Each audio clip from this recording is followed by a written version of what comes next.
Hello and welcome back to The Fall of the Roman Empire. It's Nick Holmes and this is episode 91 called Those Doomed to Suffer. Apologies if my voice sounds a little less clear, which is because I've got a bit of a cold. Now, as I've mentioned before, the second half of Justinian's reign was deeply troubled. Famine and plague possibly killed around half the Eastern Roman population. Persia, its traditional foe, resumed hostilities after cancelling the eternal peace. New enemies appeared on the neglected Danube front and wrought havoc in Illyria and Thrace. Meanwhile in Italy, the Gothic king Totila undid almost all of Belisarius's conquests. Indeed, Belisarius himself was so disillusioned by the lack of resources given to him that in 549 he asked to be relieved of his command. Rome's best general was gone, and as Procopius put it, quote, "At this point in the war, the barbarians became unquestionably masters of the whole of the West." End quote. So let's rejoin our story when we left off with Belisarius sailing back to Constantinople for the last time. With the news of his departure, Totila's hopes of restoring the Ostrogothic kingdom of Italy rose, and he advanced for the third time to the walls of Rome. But Belisarius had left the former capital of the Roman Empire well defended, with 3,000 of his best troops under the command of one of his most capable lieutenants, Diogenes. The Goths' attempts to storm the walls were beaten off, and Totila resigned himself to a long blockade. Finally, in January 550, just as had happened in the last siege of the city, it was a group of treacherous Isaurians who opened the city gates, discontented because they hadn't been paid for years and remembering the large rewards Totila had given those who opened them last time. The Roman defenders fled the city, including their commander Diogenes, except for 400 of Belisarius's elite horse archers, who chose to stay and fight. They occupied the fortress that had been constructed out of Hadrian's mausoleum, which was later developed in the Middle Ages by the popes into the modern Castel Sant'Angelo. For 2 days they resisted the entire Gothic army. But they had no food. They thought of eating their horses, but couldn't bring themselves to kill their faithful companions. So instead, they decided on a heroic death. They would ride out to meet the Goths and die together in battle. But as these brave men were embracing each other and saying their last farewells, Totila was watching them and realised their plans, thinking that, as Procopius says, these fierce warriors, quote, "intent on death and with no hope for safety, would inflict irreparable harm upon the Goths," end quote. He quickly sent messengers to them, offering unbelievably generous terms. If they took an oath never to fight the Goths again, he promised to let them go free with their horses and possessions, and either pay for their transport to Constantinople or allow them to join the Gothic army on completely equal terms with the Gothic warriors. Belisarius's men were astonished by this and signalled they would accept. Totila was true to his word. Although all the Romans said they wanted to be reunited with their wives and children, they feared retribution from the emperor, and almost all of them joined the Goths. Yet again, Justinian's incompetent financial management had backfired on him. Totila sent an envoy to Justinian, offering a peace treaty with the Goths, keeping most of Italy. This was, in effect, asking the emperor to recognise Gothic victory. Justinian felt too insulted to even see him. But he was in a quandary, although, as we discussed in the last episode, we don't know the details. He and Belisarius had clearly fallen out. Either Belisarius had refused to have anything more to do with Justinian's government, or the emperor had sacked him. The answer was probably a bit of both. But who to appoint to succeed Belisarius, and what to do about Italy? Justinian was indecisive. First, he selected Germanus, his cousin, but then, for reasons that have never become clear, he chose Liberius, a Roman senator. Meanwhile, Totila took advantage of Justinian's hesitation.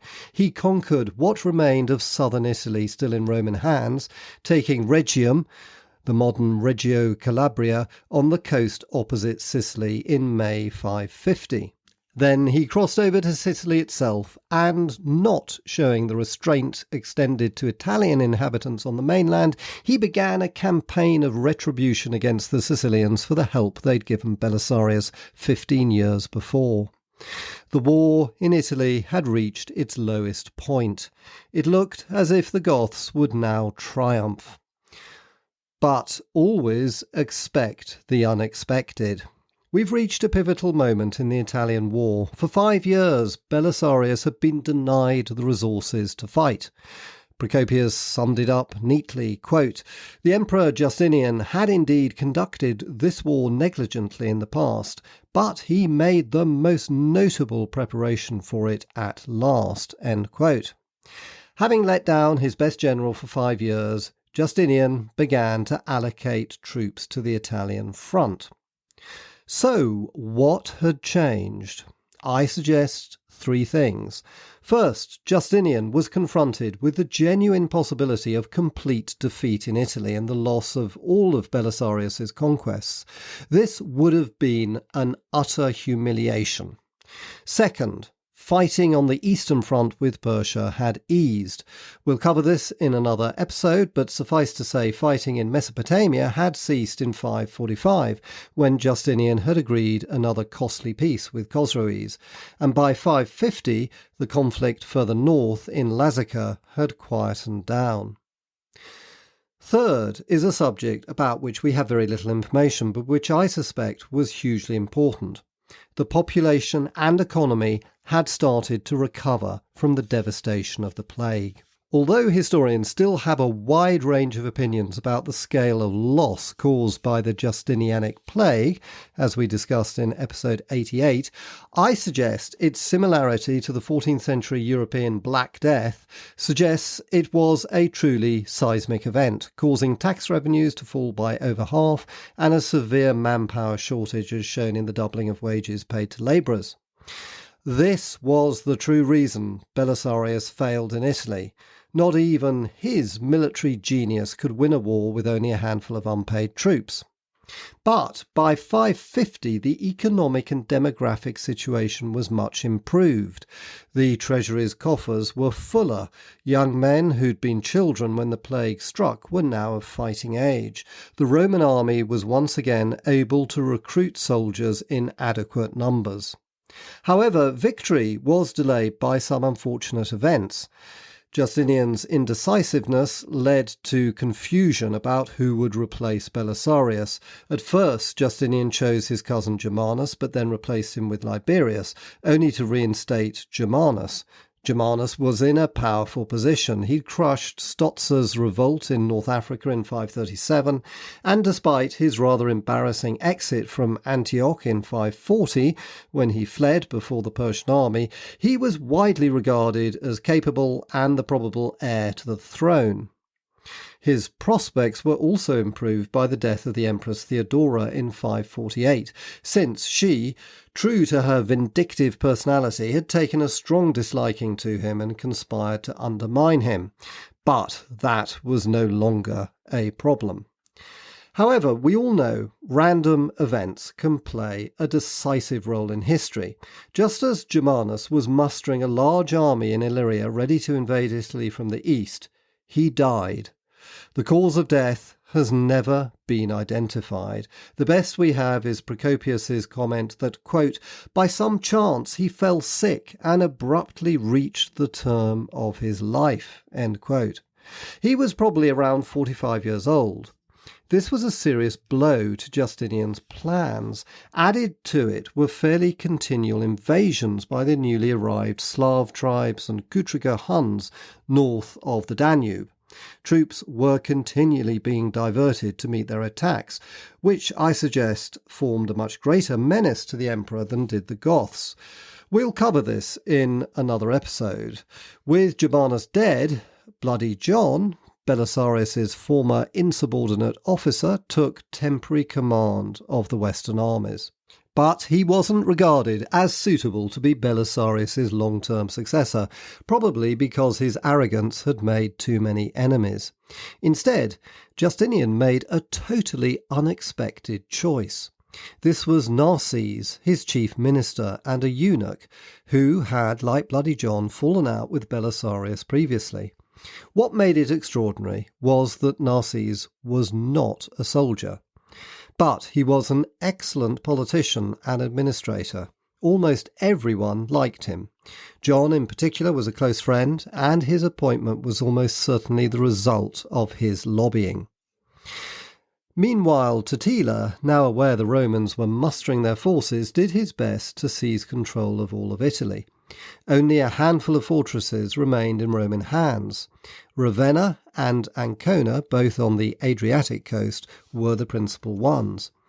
He focused on Ancona and used the Gothic fleet to blockade the port. But Bloody John sailed from Salona on the Dalmatian coast to relieve the city. Ships from Ravenna joined him, so that a Roman fleet of 50 warships faced 47 Gothic ones. In the autumn of 551, near the coastal village of Sena Gallica, the Goths intercepted the Romans, but their maritime skills were completely inadequate compared with those of the Romans, whose ships were manned by skilled Greek sailors. The Roman ships sailed through the Gothic formation, raking the Gothic boats with arrows, and then boarded and set them on fire. 36 Gothic vessels were sent to the bottom, with a great number of Gothic warriors, including, Procopius tells us, many of their best. It was a spectacular victory and a severe blow to Gothic resources and morale. In the spring of 552, Narses was at last ready to march against the Goths. Justinian had opened the purse strings, and the largest Roman army in his entire reign had been put together. The core of it was the regular Roman horse archers and heavy infantry, taken from across the Roman frontiers, especially from nearby Thrace and Illyria, but also included were units from Armenia to Mesopotamia, and maybe even some from North Africa. Perhaps there were some 15 to 20,000 Roman regulars. In addition, there was a very significant auxiliary force comprising 5,500 Lombards, 3,000 Heruli, 400 Gepids, and contingents of Huns. There was also even a regiment of Persian deserters. In total, there were probably some 30,000 troops, more than twice the number Belisarius took to Carthage, and 4 times the number he originally took to Italy. If these resources had been given to him, we can only guess what might have happened. Perhaps Justinian's empire would have stretched to Gaul. Narses advanced to the top of the Adriatic and then down to Ravenna, which he reached by the 6th of June. He hugged the coast to avoid the Franks, who'd occupied most of northern Italy at the Goths' invitation. Meanwhile, Totila marched north to meet him. The two armies met at Busta Gallorum in the Apennine Hills, about 40 miles west of Ancona. Procopius has left us with a vivid account of the great battle, derived from an eyewitness, since, unlike with most of Belisarius's battles, he was not actually present. Totila delayed the battle by a day in order to let Gothic reinforcements arrive by arranging single combat between a Gothic and Roman champion. To the Romans' delight, the Goth was killed. Then, to use up more time, he displayed his equestrian skills, performing a ritualised horseback war dance that the Goths had learnt from the Huns, throwing a javelin in the air and catching it in his hands, as I mentioned in episode 85. The next day, battle was met. In the centre of the Roman army, Narses positioned the Lombards and Herulds.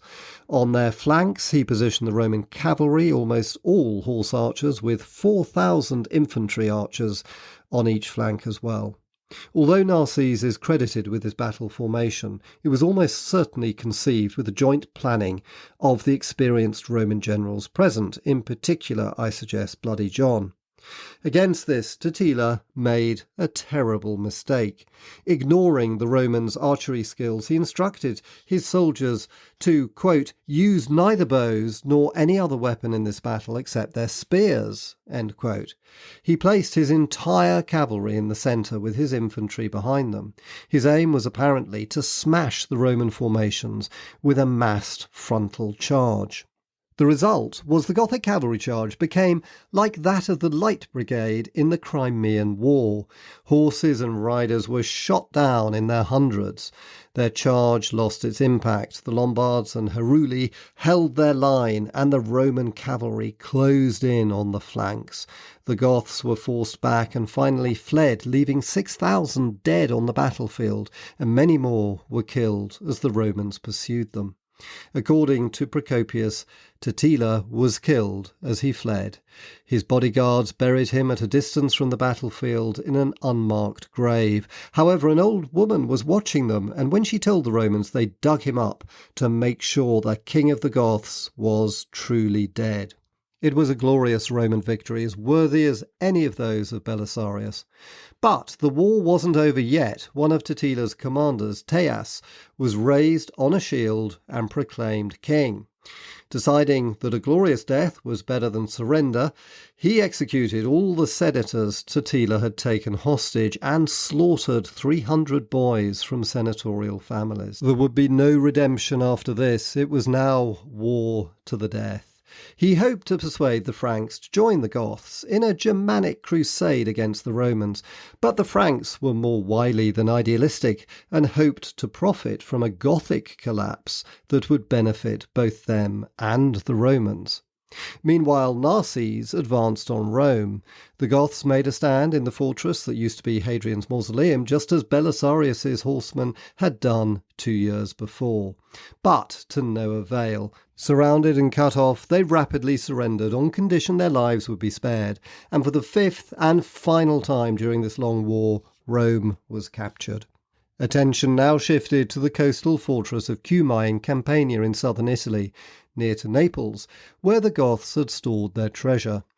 Teias hoped to use this to bribe the Franks to come to his help, but first he had to defend it from Narses' advancing armies.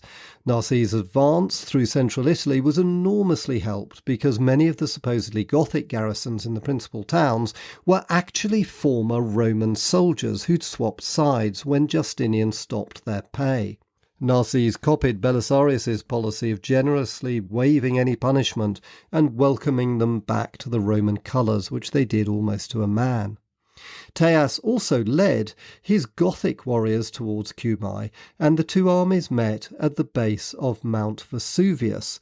They opposed each other across the river Draco, which is the modern Sarno, for nearly 2 months through September and October 552 without engaging.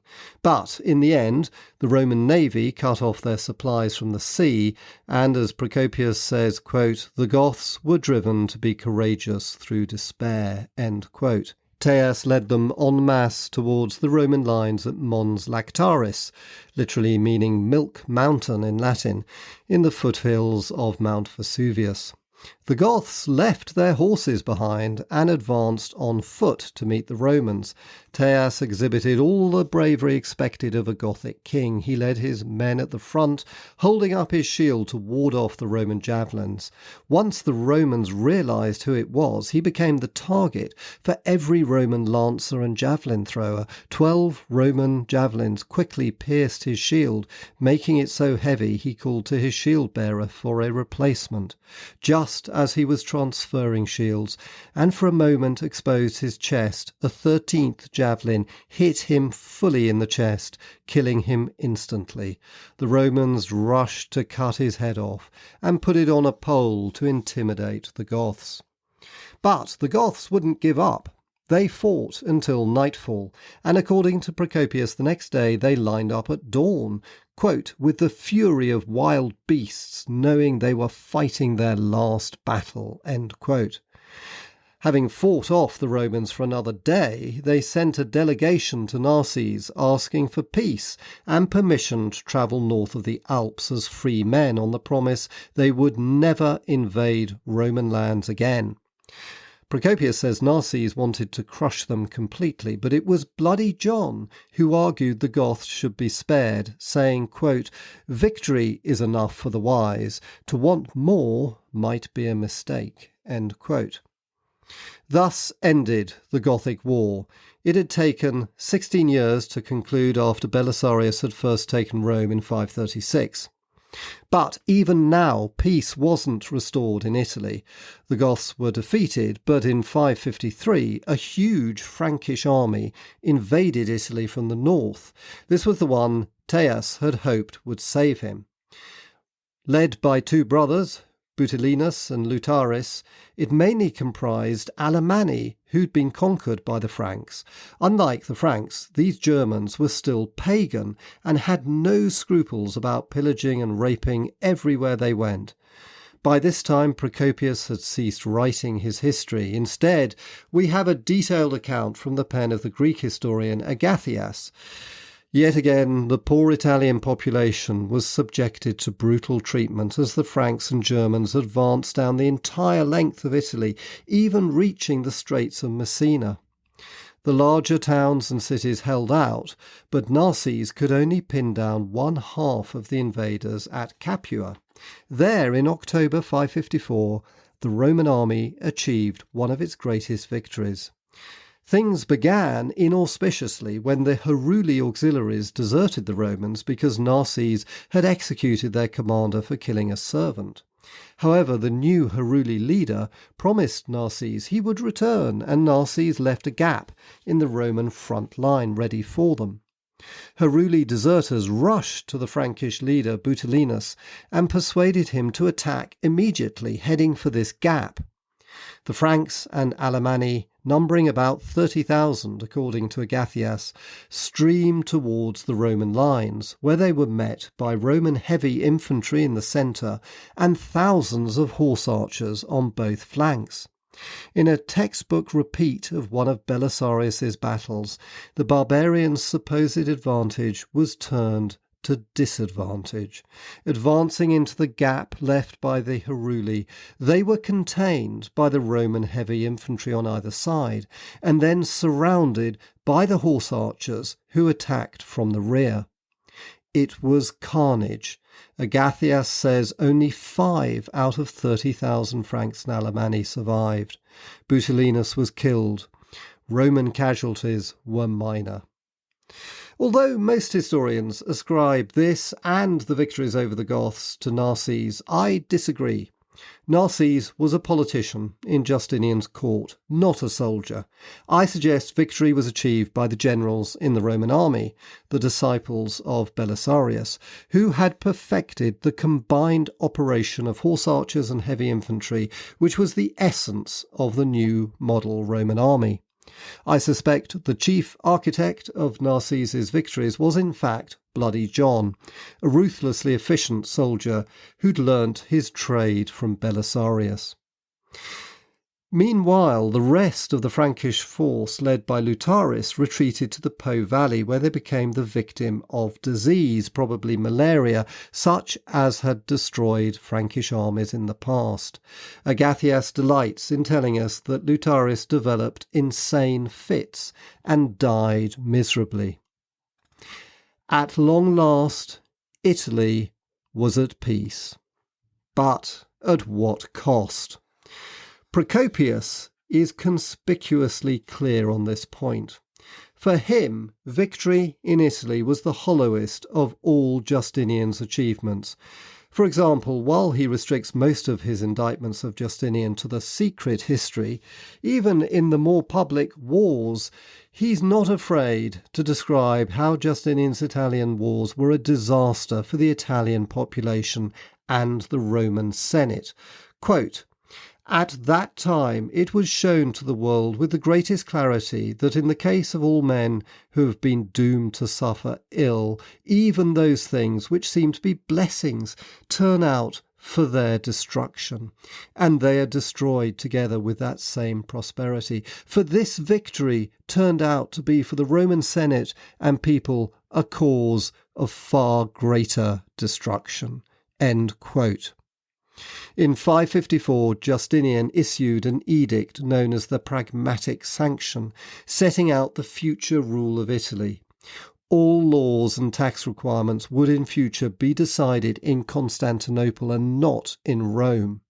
The Senate, or what little was left of it, was stripped of all its powers. Any idea of a Western emperor was firmly banished. Only one person was deemed worthy of respect. This was the Bishop of Rome, the Pope. Henceforth, he was to be the spokesman of the city of Rome. Together with the edict says, quote, all known inhabitants of the West, end quote. Subject, of course, that is, to the authority of the emperor in Constantinople. The papacy was the only winner from Justinian's Italian wars. The Middle Ages had, in effect, arrived. Italy was left a shell. Its population had fallen by well over 50%, in my opinion. In the city of Rome, it was far worse. The Goths had cut its magnificent aqueducts in the first siege of the city. They were never restored. Its inhabitants had to draw water from the Tiber or from wells. The excellent supply of pure running water which had distinguished the city as a place of luxury, replete with its astonishing baths, was gone. For example, the baths of Caracalla, which were still in use up to this point, were abandoned, the many statues there only to be rediscovered again in the Renaissance. It must have been a peculiar experience to walk through its great public buildings, its enormous forums, all of them empty and desolate. Perhaps its poorer and less educated inhabitants stared up into the lofty arches of the Colosseum and wondered what civilization had once created this.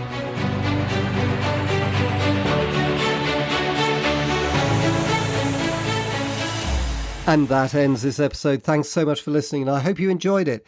The next episode will be in a week's time on the 8th of June. And I'd like to ask a favour. If you like the podcast, could you leave a review and or recommend it to a friend? That would be fantastic. The podcast is entirely free, requires no subscription, and doesn't even have adverts. And of course, do also check out my website, nickholmesauthor.com, link in the show notes, to find maps, blogs, and a free ebook. Thanks for listening, and see you next time.